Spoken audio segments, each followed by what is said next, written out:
Hi friends, welcome to cooking channel Jyothi with kitchen. ಇವತ್ತು chicken ಗ್ರೇವಿನ ಯಾವ ಥರ ಮಾಡೋದು ಅಂತ ನೋಡೋಣ ಬನ್ನಿ. ಒಂದು 4 ಈರುಳ್ಳಿನ ಈ ಥರ ಹೆಚ್ಚಿಟ್ಕೊಂಡಿದ್ದೀನಿ. ಅದನ್ನು ಸಣ್ಣದಾಗಿ ಹೆಚ್ಚಿಟ್ಕೊಳ್ಳಿ, ಅದನ್ನು ಹುರ್ಕೋಬೇಕು ನಾವು. ಮತ್ತು 2 ಟೊಮೊಟೊನ ತೊಗೊಂಡಿದ್ದೀನಿ, ಅದು ಉಂಡೆನೇ ಹಾಕ್ಕೊಳ್ಳಿ, ಏನು ಕಟ್ ಮಾಡ್ಕೊಳ್ಳೋ ಅವಶ್ಯಕತೆ ಏನಿಲ್ಲ.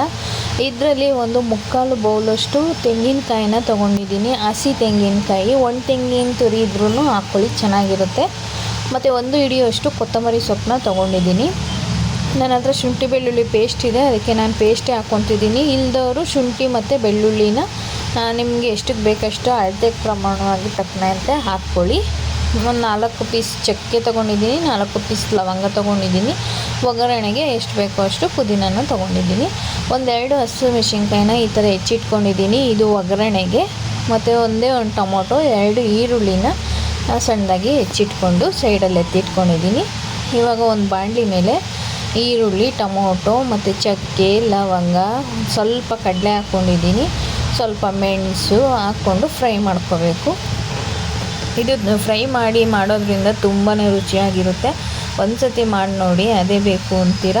ಮತ್ತು ಸ್ವಲ್ಪ ಸೋಂಪನ್ನು ಹಾಕಿ ಫ್ರೈ ಮಾಡ್ಕೊತಾ ಇದ್ದೀನಿ. ಲಾಸ್ಟಲ್ಲಿ ಕೊತ್ತಂಬರಿ ಕಾಯಿ 2 ಹಾಕಿ ಸ್ವಲ್ಪ ಒಂದು 5 ನಿಮಿಷ ಫ್ರೈ ಮಾಡ್ಕೊಳ್ಳಿ. ಕಾಯಿನೂ ಫ್ರೈ ಮಾಡ್ಕೊಳ್ಳಿ, ತುಂಬ ಟೇಸ್ಟಾಗಿರುತ್ತೆ. ಅದೆಲ್ಲ ಸ್ವಲ್ಪ ತಣ್ಣಗಾಗಕ್ಕೆ ಬಿಟ್ಟಿದ್ದೀನಿ. ಇವಾಗ ತಣ್ಣಗಾಗಿದೆ. ಇದು ಒಂದು ಮಿಕ್ಸಿ ಜಾರಿಗೆ ಟ್ರಾನ್ಸ್ಫರ್ ಮಾಡ್ಕೊಳ್ಳೋಣ. ಅದನ್ನು ರುಬ್ಕೋಬೇಕು. ಎಲ್ಲ ಟ್ರಾನ್ಸ್ಫರ್ ಮಾಡಿಕೊಂಡು ಎಷ್ಟು ಬೇಕೋ ಅಷ್ಟು ನೀರು ಹಾಕ್ಕೊಂಡು ನೋಡಿ, ಈ ಥರ ಪೇಸ್ಟ್ ಮಾಡ್ಕೊಂಡು ಎತ್ತಿಟ್ಕೊಂಡಿದ್ದೀನಿ. ಒಂದು ಗ್ಯಾಸ್ ಮೇಲೆ ಕುಕ್ಕರ್ನ ಇಟ್ಬಿಟ್ಟು ಅದಕ್ಕೆ ಸ್ವಲ್ಪ ಎಣ್ಣೆ ಹಾಕ್ಕೊಳ್ಳೋಣ. ಸ್ವಲ್ಪ ಹಾಕ್ಕೊಳ್ಳಿ ಸಾಕು ಎಣ್ಣೆ, ಚಿಕನಲ್ಲೂ ಎಣ್ಣೆ ಬಿಡುತ್ತೆ. ಅದಕ್ಕೆ ಒಗ್ಗರಣೆಗೆ ಈರುಳ್ಳಿ ಹಾಕ್ತಾಯಿದ್ದೀನಿ, 2 ಈರುಳ್ಳಿ, 2 ಹಸಿಮೆಣಸಿನ್ಕಾಯಿ, ಸ್ವಲ್ಪ ಪುದೀನ ಸೊಪ್ಪು ಹಾಕಿ ಫ್ರೈ ಮಾಡ್ಕೋಬೇಕು. ಈರುಳ್ಳಿ ಚೆನ್ನಾಗಿ ಹಸಿ ವಾಸನೆ ಹೋಗೋ ತನಕ ಫ್ರೈ ಮಾಡ್ಕೊಳ್ಳಿ. ಈರುಳ್ಳಿ ನೋಡಿ ಇವಾಗ ಫ್ರೈ ಆಗಿದೆ. ಇದಕ್ಕೇ ಟೊಮೊಟೊನ ಸೇರಿಸ್ತಾ ಇದ್ದೀನಿ. ಟೊಮೊಟೊ ಇನ್ನೇನು ಸ್ವಲ್ಪ ಸಾಫ್ಟ್ ಆದರೆ ಸಾಕು. ಅಲ್ಲಿ ತನಕ ನಾನು 1.5 kg ಚಿಕನ್ನ ಈ ಥರ ಚೆನ್ನಾಗಿ ತೊಳೆದು ಇಟ್ಕೊಂಡಿದ್ದೀನಿ. ಇವಾಗ ಟೊಮೊಟೊ ಎಲ್ಲ ಸಾಫ್ಟ್ ಆಗಿದೆ, ಚಿಕನ್ನ ಸೇರಿಸ್ಬಿಟ್ಟು ಅರಿಶಿನ ಮತ್ತು ರುಚಿಗೆ ಬೇಕಷ್ಟು ಉಪ್ಪನ್ನ ಸೇರಿಸ್ಕೊಳ್ಳೋಣ.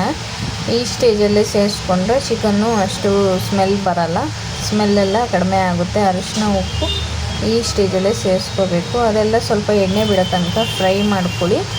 ನೋಡಿ ಫ್ರೈ ಆಗಿದೆ, ಎಣ್ಣೆ ಬಿಡಬೇಕು, ನೀರೆಲ್ಲ ಸುಂಡಬೇಕು, ಆವಾಗಲೇ ಮಸಾಲೆ ಹಾಕಬೇಕು, ಇಲ್ಲಾಂದರೆ ಚೆನ್ನಾಗಿರಲ್ಲ.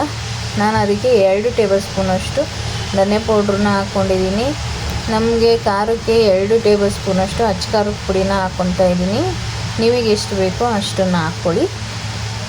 ಮತ್ತು ಒಂದು ಚಿಕನ್ ಮಸಾಲ ಪ್ಯಾಕೆಟ್ನ ಅಂಗಡಿಯಿಂದನೇ ತಂದಿದ್ದೀನಿ, ಅದನ್ನು ಹಾಕ್ಕೊತಾ ಇದ್ದೀನಿ. ಅದೆಲ್ಲ ಒಂದು 5 ನಿಮಿಷ ಫ್ರೈ ಮಾಡ್ಕೊಂಡಾದ್ಮೇಲೆ ಈ ಥರ ಮಸಾಲೆ ರುಬ್ಬಿಟ್ಕೊಂಡಿದ್ವಲ್ಲ ಅದನ್ನೆಲ್ಲ ಸೇರಿಸಾಗಿ ಒಂದು 10 ನಿಮಿಷ ಕುದಿಸ್ಕೊಂಡ್ರೆ ಸಾಕು, ತುಂಬ ಟೇಸ್ಟಾಗಿರುತ್ತೆ. ನಿಮಗೆ ಈ ವಿಡಿಯೋ ಇಷ್ಟ ಆದರೆ ಪ್ಲೀಸ್ ಸಬ್ಸ್ಕ್ರೈಬ್ ಮಾಡ್ಕೊಳ್ಳಿ. Thanks to all.